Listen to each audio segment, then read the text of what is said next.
Alors que la série The Mandalorian débarque chez nous avec fracas sur Disney+, essayons d'en savoir un peu plus sur cette civilisation.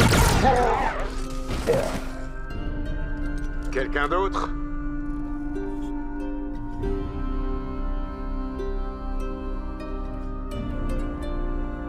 Dans l'univers étendu de Star Wars, les Mandaloriens sont devenus un mythe. Un véritable culte pour les fans éclairés, né avec l'apparition d'un seul homme, Boba Fett, dans l'Empire contre-attaque. Aussi loin que remontent les mémoires, les hommes et les femmes qui ont revêtu l'armure mandalorienne ont toujours été un symbole de crainte et de respect. Physiquement, les Mandaloriens sont reconnaissables grâce à leur armure. Celle-ci est faite de plusieurs plaques séparées en Beskar, un métal originaire de Mandalore que seuls les Mandaloriens sont capables de forger. L'une de ses principales propriétés est d'être résistante au sabre laser. Reconnaissant sa valeur protectrice, de nombreux chasseurs de primes tels que Jango Fett possèdent une armure mandalorienne, bien qu'ils n'aient pas la moindre affiliation avec Mandalore. Le casque avec la visière en forme de T est un élément aussi caractéristique de l'armure. Que ce soit à travers leur langage, le Mandoa dont la forme écrite était appelée Mandalorien, ainsi que leur bannière de guerre vue à maintes reprises dans les films Star Wars, comme sur l'armure de Boba Fett ou même plus récemment dans l'épisode 7 dans la tanière de Maze, les Mandaloriens, même quasiment éteints, gardent une aura de mystère et de puissance, et c'est toujours aussi fort dans la galaxie. Pour la plupart des peuples de l'univers, le simple nom de Mandalorien évoque respect et crainte, et de fait, les porteurs de la célèbre armure méritent en général amplement cette réputation. Au cours de leur histoire, les Mandaloriens se firent essentiellement connaître par leur action militaire, souvent contre le gouvernement galactique en place. La plupart des gens l'ignorent, mais les guerriers de l'ombre disposent également d'une forte identité culturelle et d'un code d'honneur, les plaçant bien au-dessus d'un simple groupe de mercenaires sans pitié, comme on les dépeint parfois. Les orphelins sont l'avenir. Telle est la voie. Telle est la voie. Telle est la voie. Structure militaire et culturelle dont les racines plongent au plus profond de l'histoire, les Mandaloriens forment un groupe mythique au même titre que l'Ordre Jedi ou l'Ordre Sith, un monde réputé pour son long passé guerrier équivalent à la célèbre cité de Sparte et de la société militaire durant la Grèce antique. L'une des plus célèbres guerres civiles qui marqua les divisions internes entre les Mandaloriens trouva son point culminant lors de la bataille de Corda Six.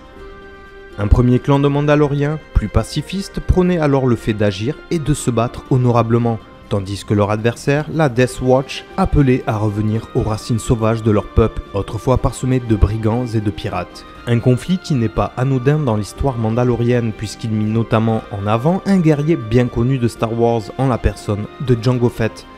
L'homme qui servit de modèle au fameux clone de la République Galactique. Surtout, ce chasseur de primes hors pair est le père du non moins célèbre Boba. Boba Fett étant un clone, il est mandalorien mais seulement par adoption. Être mandalorien, c'est appartenir de naissance ou adhérer par les actes à une culture originaire d'une très vieille planète, Mandalore. Elle est plutôt isolée puisqu'elle est censée n'être référencée sur aucune carte galactique ni être présente sur aucune route commerciale.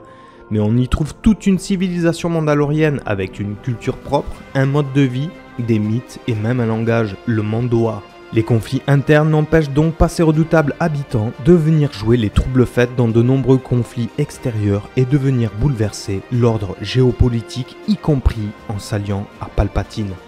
L'issue de la guerre civile qui ravagea les rangs des Mandaloriens poussa alors de nombreux guerriers à errer dans la galaxie et à vendre leurs talents, souvent en tant que chasseurs de primes. Leur réputation tenace les précède et il est très courant de voir des Mandaloriens travailler avec les Sith et le côté obscur. Plusieurs romans détaillent d'ailleurs comment ils ont collaboré avec les Sith pour attaquer la planète Coruscant 4000 ans avant la célèbre bataille de Yavin où Luke Skywalker détruit l'étoile de la mort. Pourtant les Mandaloriens n'ont pas toujours vaincu leur adversaire et leur déclin est principalement survenu durant la fameuse guerre des clones où ils finissent par subir de lourdes pertes, les chevaliers Jedi les laissant avec le goût amer de la défaite. Développée dans l'univers étendu de Star Wars, l'histoire de la planète est tumultueuse, avant tout caractérisée par des guerres violentes à répétition.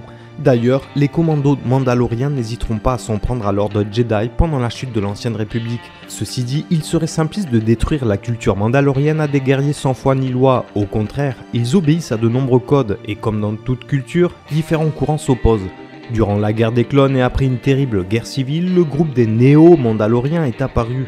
Ils étaient plutôt pacifistes mais ont été finalement exterminés par la Death Watch, un groupe de Mandaloriens traditionnalistes et ultra belliqueux. Si cet épisode pacifiste est relativement court dans l'histoire de la planète, il démontre toute la complexité de cette culture et ses possibilités. Réserve-en quelques-uns aux orphelins. Nous devrions toujours le faire. J'espère que la vidéo vous aura plu et je vous dis à très bientôt. Je peux te garder au chaud. Ciao à tous. Ou je peux te refroidir.